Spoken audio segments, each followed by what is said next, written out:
The conference room buzzed with anticipation as Nathan Pierce stood before the floor-to-ceiling windows, overlooking the city skyline. His tailored charcoal suit fit perfectly, every detail carefully chosen to project confidence and success. At 34, he had built Horizon Digital Solutions from a garage startup into a technology empire worth billions. Today's announcement would secure his legacy. The projector illuminated architectural renderings of the proposed development. A sprawling innovation campus with gleaming towers, research facilities, and green spaces designed to attract the brightest minds in technology. The site sat on 200 acres of coastal land, a property Nathan had spent 3 years acquiring. Reporters filled the seats, cameras ready. Nathan smiled, the expression practiced and professional. This project would create thousands of jobs, generate millions in revenue, and position the region as a global tech hub. Everything made perfect business sense. What Nathan did not anticipate was the woman who burst through the double doors just as he began his presentation. The interruption. Olivia Bennett entered the room like a force of nature. Her dark hair pulled back in a practical ponytail, mud still visible on her hiking boots. She wore field clothes, a stark contrast to the polished executives surrounding her. In her hands, she clutched a folder thick with documents and photographs. Security moved to intercept her, but she raised her voice, clear and unwavering. "Nathan Pierce, your development will destroy one of the last remaining coastal habitats for 3 endangered species. The land you purchased contains nesting sites, migration corridors, and ecosystems that took centuries to develop." The room fell silent. Cameras swiveled toward the unexpected visitor. Nathan's jaw tightened. His carefully rehearsed presentation derailed by this stranger's audacity. He gestured for security to wait. His voice remained calm, though irritation flickered in his eyes. "And you are?" "Olivia Bennett, conservation biologist with the Coastal Wildlife Alliance." She stepped forward, opening her folder to reveal photographs of birds, native plants, and detailed habitat maps. "This land isn't just property. It's home to species on the brink of extinction. Your buildings will fragment their territory, disrupt breeding patterns, and eliminate food sources." Nathan studied her with the same analytical gaze he used in boardrooms. "Ms. Bennett, I appreciate your passion, but this land was legally purchased. Environmental impact studies have been conducted. We've followed every regulation. Regulations are minimum standards, not moral imperatives." Olivia's brown eyes blazed with conviction. "You have the power to choose a different site, to invest your billions somewhere that doesn't require erasing an entire ecosystem." The cameras captured every moment. The standoff between billionaire developer and conservation advocate becoming the story instead of the announcement. Nathan felt control slipping, something he rarely experienced and deeply disliked. "We can discuss this privately," said, his tone suggesting the conversation was over. Olivia held his gaze. "The animals I protect don't get private conversations. They get extinction." She placed photographs on the nearest table, images of rare shorebirds, their nests hidden among coastal grasses. "These are Henderson's plovers. Only 300 breeding pairs remain in the world. 60 of them nest on your property." The aftermath of press conference ended in chaos. Reporters swarmed Olivia with questions while Nathan's public relations team scrambled to contain the damage. Within hours, the confrontation went viral. Environmental groups rallied behind Olivia. Business publications defended Nathan's right to develop his property. That evening, Nathan sat in his penthouse office watching news coverage of the incident. Olivia's face appeared on screen after screen, her passion undeniable, her arguments compelling. He should have been angry. Instead, he found himself replaying her words.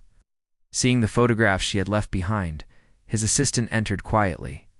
"The legal team says we can proceed despite the protest. All permits are valid." Nathan nodded slowly, but his mind was elsewhere. "Get me a meeting with Olivia Bennett, sir." Gauging with activists might legitimize their position, Nathan turned from the window. "I said get me a meeting." The first real conversation 3 days later. They sat across from each other in a neutral location, a community center conference room far from corporate towers and wildlife sanctuaries. Olivia arrived with more documentation. Nathan brought his project manager and an environmental consultant. The tension was immediate and electric. "You wanted this meeting," Olivia said. "So, explain to me how destroying habitat equals progress." Nathan leaned forward, his voice measured. "Progress means creating opportunities for thousands of families, advancing research that could solve global problems, building infrastructure for future generations. At what cost?" She spread photographs across the table. "This plover chick hatched 2 weeks ago. Its parents have returned to the same nesting site for 6 years. Your construction will begin during breeding season. We can relocate the birds." Olivia laughed, but there was no humor in it. "Relocate these birds' imprint on specific locations. Moving them doesn't save them. It condemns them to abandoned nests, to fail at reproduction, to eventually disappear," Nathan's consultant interjected. "We've committed to creating artificial habitats elsewhere. Artificial habitats are experiments, not guarantees." Olivia's voice softened slightly, becoming less confrontational and more pleading. "I've spent 5 years studying these populations. I've watched chicks learn to fly, tracked migration patterns, documented every nest. This isn't abstract environmental policy to me. These are lives." For the first time, Nathan truly looked at her, not as an obstacle, but as a person. He saw exhaustion in the shadows under her eyes, calluses on her hands from fieldwork, a smudge of dirt she had missed when cleaning up for the meeting. She was fighting for something she loved, fighting with everything she had. "And what would you have me do?" he asked quietly. "Walk away from 3 years of planning and millions in investment. I would have you consider that some things are worth more than money." She met his eyes, and something unspoken passed between them. "Your legacy could be innovation that works with nature, not against it." The room fell quiet. Nathan's team exchanged glances, waiting for his response. He should have dismissed her idealism, should have ended the meeting and proceeded with his plans. Instead, he heard himself say, "Show me." The sanctuary the next morning, Nathan found himself standing at the edge of the coastal property, wearing borrowed hiking boots that did not quite fit. Olivia walked ahead, moving through the landscape with the ease of someone who had traveled these paths. Hundreds of times, the land was beautiful in a way his architectural renderings could never capture. Morning light filtered through coastal scrub. The sound of waves mixed with bird calls. The air smelled of salt and wild sage. Olivia stopped at a clearing. "This is nesting site 7, she said softly. 3 pairs of plovers use this area." Nathan saw nothing at first, just sand and scattered vegetation.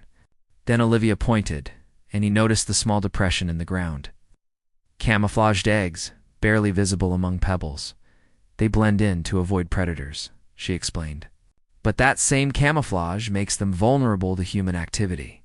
Construction equipment would destroy dozens of nests before anyone realized they were there."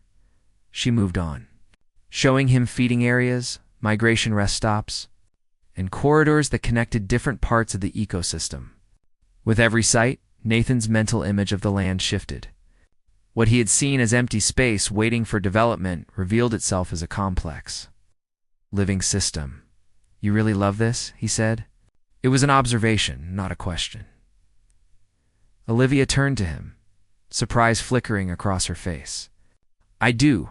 These places, these creatures, they existed long before us. They'll exist long after us if we let them. That continuity matters." Nathan watched a pair of plovers skitter along the beach, their movements quick and precise. In his world, everything was about innovation, about creating what came next. Olivia's work was about preservation, about protecting what already existed. 2 completely different philosophies. And yet, standing there in the morning light, Nathan felt something shift inside him. Not agreement, not surrender, but the beginning of understanding. What if he began slowly? What if there was a way to do both? Olivia looked at him skeptically. Both. Development that doesn't destroy the habitat. Technology that serves conservation instead of replacing it. She crossed her arms. "That sounds like a compromise that satisfies no one. Or," Nathan said, meeting her challenging gaze, "it sounds like innovation." For a long moment, they stood there, the ocean wind moving between them. Two people from different worlds beginning to wonder if perhaps those worlds were not as far apart as they seemed. The sun climbed higher.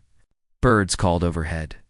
And neither Nathan nor Olivia realized yet that this conversation, this moment, was the beginning of something that would change both their lives forever. The conference room at Horizon Digital Solutions felt different this time. Instead of reporters and cameras, only Nathan, Olivia, and a small team of engineers and environmental specialists gathered around the table. Sunlight streamed through the windows, illuminating maps and blueprints spread across the polished surface. Nathan stood at the head of the table, his usual confidence tempered by something new, genuine curiosity. For the past 2 weeks, he had done something unprecedented in his career. He had listened. What if we reduced the development footprint by 40%? He began, pointing to a revised site plan. We concentrate buildings in this northern section. Leaving the coastal areas untouched, Olivia leaned forward, studying the drawings with careful attention. Her field jacket hung on the chair behind her, placed by a simple sweater that somehow made her look both professional and approachable. That would preserve the primary nesting sites, but you would still fragment the habitat. The plovers need corridors to move between feeding and breeding areas, then we create them. Nathan gestured to his lead engineer. Wildlife bridges, underground passages, whatever it takes to maintain connectivity. The engineer nodded, making notes. We could design elevated walkways for human traffic, keeping ground level clear for animal movement. Olivia's expression shifted from skepticism to cautious interest. You would actually do that? Build around the wildlife instead of displacing it. Nathan met her eyes. You said some things are worth more than money? I'm beginning to understand what you meant. The room fell quiet. His team exchanged surprised glances. Nathan Pierce, the man known for aggressive expansion and maximum profit margins, was proposing a compromise that would cost millions and reduce development potential. But as Nathan watched Olivia examine the plans, saw the hope beginning to replace the defensive tension in her posture, he realized something startling. This felt more satisfying than any board meeting victory he had ever experienced. The field research over the following weeks, Nathan did something he had not done in years. He spent time away from his office, trading his designer suits for practical outdoor clothes. Learning to see the world through Olivia's eyes, she took him on early morning surveys, teaching him to identify bird calls and track nesting patterns. They waded through tidal pools, documenting marine life that depended on the coastal ecosystem. She showed him how everything connected, how removing one element could collapse an entire web of life. One foggy dawn, they sat on the bluff overlooking the ocean, waiting for the plovers to begin their morning routine. The world was quiet, except for the rhythm of waves and the occasional cry of gulls. You're different out here, Olivia said softly, not looking at him. Less guarded, Nathan considered this. In the office, everything is about control. Out here, control is an illusion. The tide comes in whether I will it or not. The birds nest where they choose, not where I plan. She turned to him, surprise evident on her face. That's very philosophical for a tech billionaire, he smiled, a real smile that reached his eyes. Maybe you're a bad influence, or maybe, she said, you've been so busy building empires that you forgot to notice the kingdom that already exists. Below them, a pair of plovers emerged from the coastal scrub, their movements quick and purposeful. Nathan watched them with fascination he had never felt for spreadsheets or market projections. How did you end up doing this? He asked. Conservation biology, fighting for birds most people have never heard of. Olivia pulled her knees to her chest, her gaze distant. When I was 8, my father took me to a wildlife refuge. We saw a whooping crane, one of the rarest birds in North America. He told me that people had saved them from extinction through dedication and sacrifice. She paused, her voice softening. He said that protecting something vulnerable was the highest form of strength, and your father. He passed away when I was 15. Cancer. She wiped at her eyes quickly. I chose this work to honor what he taught me. That every life matters, even the small ones people overlook. Nathan felt something crack open inside his chest. I'm sorry. That must have been difficult. It was. but it gave me purpose. She looked at him directly. What gave you yours? The question caught him off guard. He had rehearsed his origin story countless times for interviews and investor pitches. But sitting here with Olivia, the polished narrative felt hollow. I grew up with nothing, he said finally. My mother worked 3 jobs to keep us fed. I watched her come home exhausted every night, watched her sacrifice everything for survival. I promised myself I would build something so secure that I would never feel that vulnerability again. And did you? Olivia asked gently. Build that security? Nathan looked out at the vast ocean, the endless horizon. I built wealth. I built success. But security? He shook his head. I'm not sure that exists. The more I have, the more I fear losing it. Maybe that's because you built walls instead of connections. He turned to her, struck by the simple truth of her words. You see things very clearly. It's easier to see clearly in other people's lives than our own. They sat in comfortable silence as the sun burned through the fog, painting the world in shades of gold and amber. Nathan realized he could not remember the last time he had simply sat still, watching the day begin without checking his phone or planning his next move. The unexpected, crisis the call, came on a Tuesday afternoon. Nathan was in a budget meeting when his phone buzzed with Olivia's name. He excused himself, stepping into the hallway. Her voice was tight with panic. Nathan, we have a problem. Someone dumped construction debris on the southern nesting sites. 3 nests destroyed, several birds injured. His blood ran cold. My construction crew? I don't know yet, but it's on your property. She sounded like she was running. I'm heading there now. I'll meet you. 20 minutes later, Nathan arrived at the site to find Olivia kneeling in the sand, carefully examining a small bird cradled in her hands. Its wing hung at an awkward angle. Around them, scattered building materials and tire tracks told the story of careless destruction. Nathan felt rage rise in his throat. He pulled out his phone, calling his project manager. Who authorized work on the southern section? The manager sounded confused. No one, sir. That area is designated off-limits. Then find out who was there and fire them. Today, he ended the call and knelt beside Olivia. How bad is it? She looked up, tears streaming down her face. 3 nests, completely destroyed. This plover has a broken wing. 2 others are missing, probably dead. Her voice broke. We lost weeks of breeding season. Nathan reached out instinctively, his hand covering hers. I'm so sorry. This shouldn't have happened, but it did. She stood abruptly, still cradling the injured bird. This is what development means, Nathan. No matter how careful the plans, people make mistakes. Animals pay the price, then we fix it. We find who did this. We implement better protections. Make sure it never happens again. You can't undo extinction, she said quietly. Once they're gone forever. She walked toward her vehicle, moving carefully to avoid jostling the injured bird. Nathan followed, feeling helpless in a way that money and influence could not solve. The turning point that evening. Nathan sat alone in his office, staring at the revised development plan spread across his desk. The injured plover haunted his thoughts. Olivia's tears, her words about extinction. His phone rang. It was the project manager, sir. We found the culprit.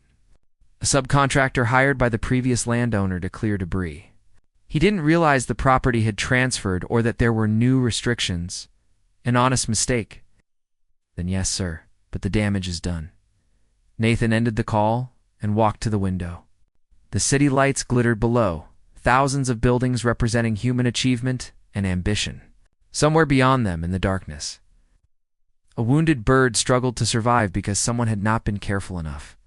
He thought about his mother, working herself to exhaustion. He thought about his drive to build security, to create something that could not be taken away. But what was he building? More glass towers? More wealth he could not spend? Or was there another kind of legacy possible? The next morning, Nathan called an emergency board meeting. His directors filled the conference room, their faces expectant. They assumed he was announcing the start of construction. Instead, Nathan placed a photograph on the table. The injured plover, its wing bandaged, eyes bright despite its trauma. This bird was injured on our property, he began, because someone was careless. Because protecting vulnerable things was not the priority. He looked around the room at the confused faces. I'm proposing we cancel the coastal development entirely. The reaction was immediate and explosive. Board members objected, citing investments already made, opportunities lost. Shareholder expectations. Nathan raised his hand for silence. Instead, we're going to do something different. We're going to donate the land to the Coastal Wildlife Alliance as a protected sanctuary. And we're going to fund a research center dedicated to conservation technology. One director stood, his face red. That's financial suicide. We'll lose millions. We'll invest millions in something that matters, Nathan corrected. We'll create jobs in environmental research, develop technologies that other conservation efforts can use worldwide. We'll build a legacy that actually preserves life instead of displacing it. The room erupted in arguments. Nathan let them voice their objections, then spoke with quiet authority. I built this company from nothing. I built it on innovation and calculated risks. This is both. Either support this direction or sell your shares. But I'm not changing my mind. The whisper later that afternoon. Nathan drove to the Wildlife Rehabilitation Center where Olivia was caring for the injured plover. He found her in a quiet room, the bird resting in a specialized enclosure. She looked up, surprised. I didn't expect to see you today. I made a decision. He told her about the board meeting, about his proposal to donate the land and fund conservation research. Olivia stared at him, speechless. Her eyes filled with tears, but this time they were different. You're serious? You would actually give up the development? It was never really mine to take, he said softly. I was just too focused on building to see that. She moved closer, her hand reaching for his. This will cost you everything you planned. No, he said, his fingers intertwining with hers. It will cost me a building project. But I'm gaining something worth far more. What's that? Purpose that doesn't require destroying what's beautiful. Olivia stepped closer still, her voice dropping to a whisper. Do you know what you've done? He smiled. Made the board furious. No. She placed her hand against his chest, feeling his heartbeat. You've remembered how to be human in that quiet room, with an injured bird resting nearby and the weight of a difficult decision settling around them. Nathan pulled Olivia into his arms.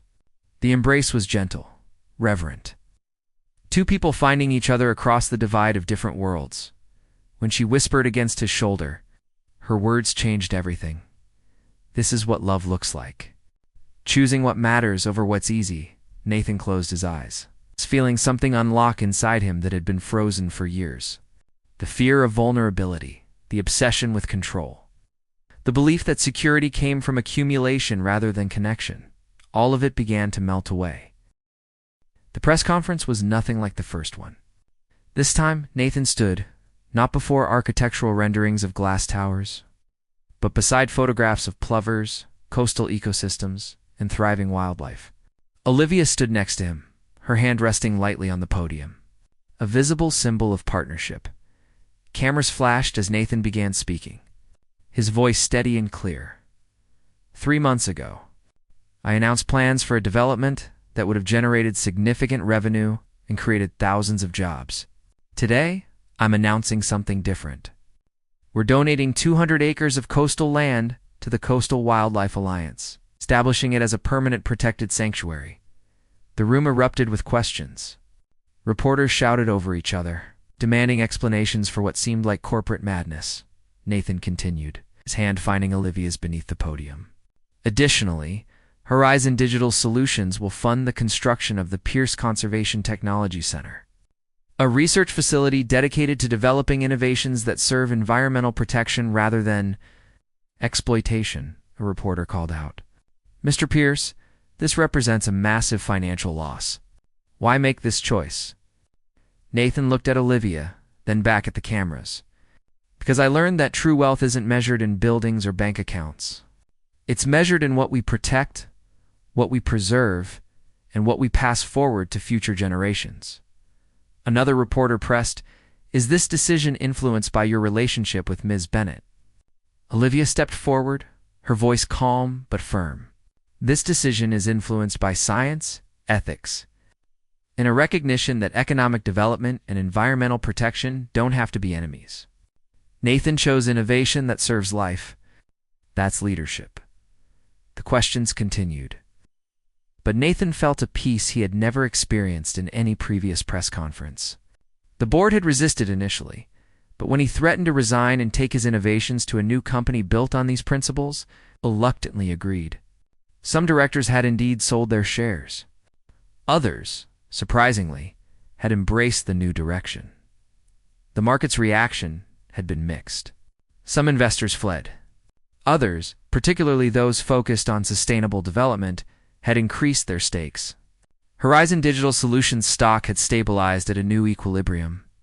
Slightly lower than before, but backed by a vision that attracted different kinds of support. The sanctuary dedication 6 weeks later. The official dedication ceremony for the Pierce Sanctuary drew crowds from across the region. Families with children, environmental advocates, scientists, and even some of Nathan's business colleagues gathered on the coastal bluff. A wooden platform had been constructed, overlooking the nesting sites. Interpretive signs explained the ecosystem's importance. Solar panels powered a small visitor center designed to blend into the landscape.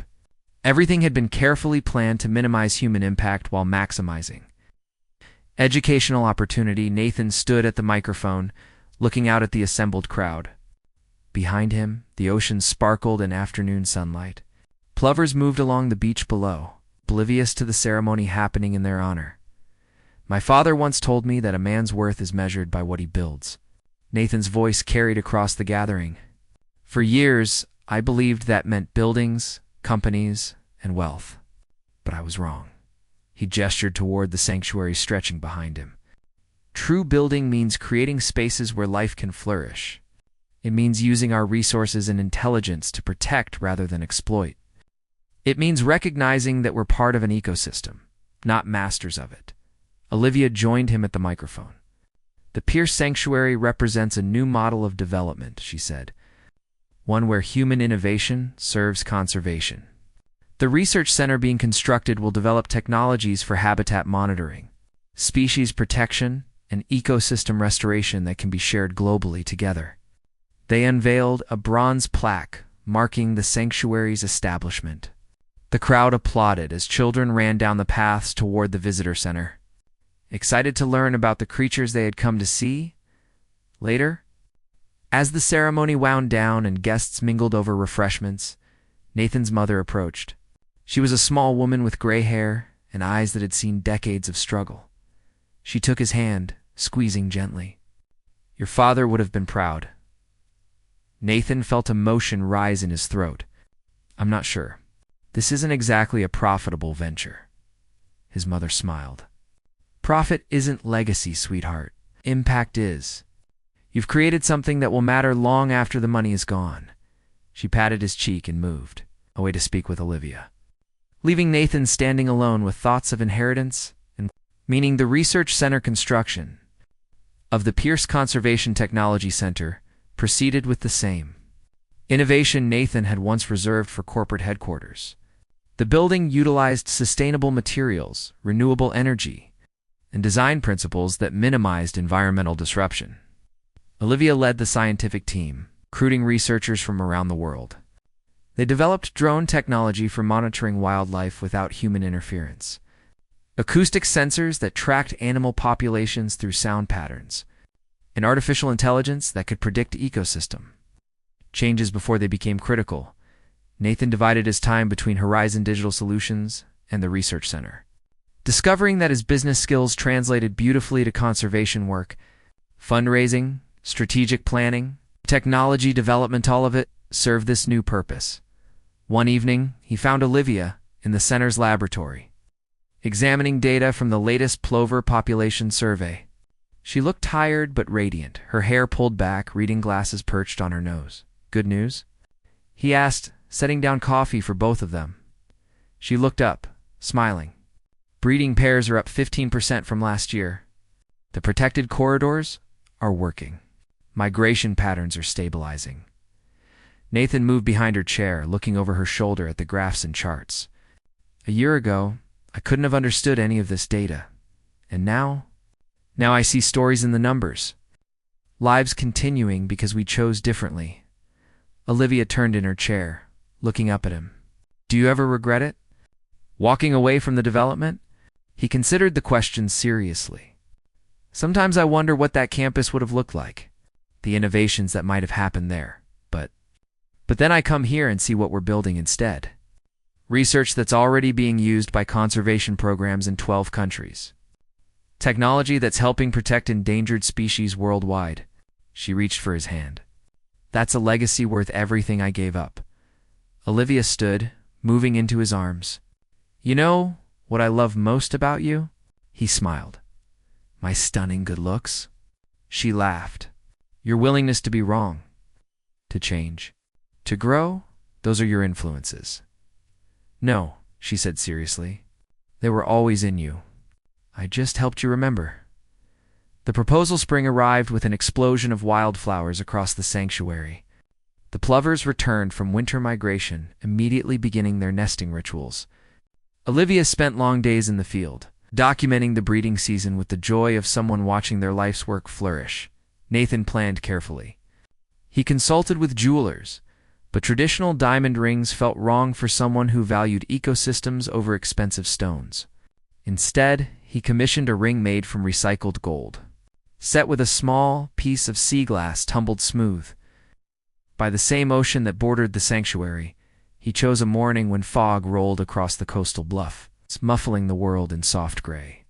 Olivia was conducting a survey when he found her, clipboard in hand, binoculars around her neck. Find anything interesting? He asked. She turned, surprised. 3 new nests in Sector 5. The population growth is exceeding our projections. That's wonderful. He moved beside her, looking out at the foggy landscape. Do you remember the first time we stood here together? Of course. You were wearing borrowed boots that didn't fit, looking completely out of place. I was out of place, he agreed. But you showed me where I belonged. Olivia set down her clipboard, sensing something significant in his tone. Nathan. He took her hands, his heart pounding in a way that board meetings had never caused. A year ago, I thought success meant building the tallest tower, making the biggest profit, controlling as much as possible. You taught me that real success is measured differently. She smiled, tears forming in her eyes. You taught yourself. I just walked beside you. Then keep walking. He reached into his pocket, producing the simple ring. Marry me, Olivia. Build this life with me. Help me keep remembering what matters. She looked at the ring, at his face, at the sanctuary spreading around them. Her answer came as a whisper that carried the weight of everything they had become together. Yes, when he slipped the ring onto her finger. A plover called from somewhere in the fog, as if nature itself was offering congratulations. The wedding they married on the sanctuary grounds 6 months later. Instead of a ballroom, they chose the coastal bluff. Instead of hundreds of guests, they invited close friends, family, researchers, and a few business colleagues who had supported the new direction. Nathan's mother cried throughout the ceremony. Olivia's research team served as bridesmaids wearing practical dresses they could move in. The ceremony was officiated by a colleague who spoke about partnership, purpose, and the courage to choose love over fear.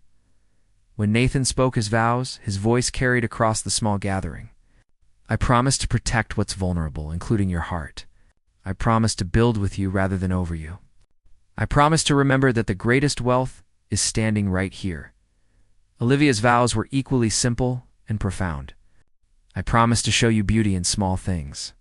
I promise to challenge you when comfort becomes complacency. I promise that our love will be a sanctuary where both of us can grow. They exchanged rings as plovers, nested in the beach grass below, completely unaware that their survival had brought 2 people together in the most unexpected way. The reception was casual, filled with laughter and storytelling. Scientists debated research findings while business executives learned about conservation biology. Nathan's world and Olivia's world had merged into something entirely new. As the sun set, painting the sky in shades of orange and purple, Nathan and Olivia walked along the beach alone. Waves lapped at their feet. The sanctuary stretched around them, alive and thriving. "Do you think we'll look back on this someday and wonder how it all happened?" Olivia asked. Nathan pulled her close. "I think we'll look back and know exactly how it happened. You whispered the truth loud enough that I finally heard it." "What truth was that?" "That impossible things become possible when you choose what matters over what's easy." They stood there as darkness fell. Two people who had found each other across opposing worlds and built something neither could have imagined alone. The sanctuary that bore Nathan's name would continue long after they were gone, protecting life, inspiring research, and standing as proof that wealth could be measured in ways that truly mattered. In the distance, the research center's lights glowed warm against the night sky. Inside, young scientists worked on innovations that would serve conservation efforts worldwide. The legacy Nathan had once imagined building with glass and steel had transformed into something far more profound, a living legacy that would adapt, grow, and continue giving long after any building would have crumbled. Olivia rested her head against his shoulder. "Thank you for hearing me. Thank you for speaking," he replied. And there, beneath a canopy of stars, beside an ocean that had witnessed countless cycles of life and death and renewal, they stood together. Not as billionaire and biologist, not as developer and advocate, but simply as the people who had learned that the whisper of the heart, when finally heard, could indeed change everything. The plovers would nest again next spring. The tides would continue their eternal rhythm, and the sanctuary would remain. A testament to the moment when one man chose preservation over profit, connection over control, and love over the illusion of security. It had seemed impossible. But her whisper had changed everything.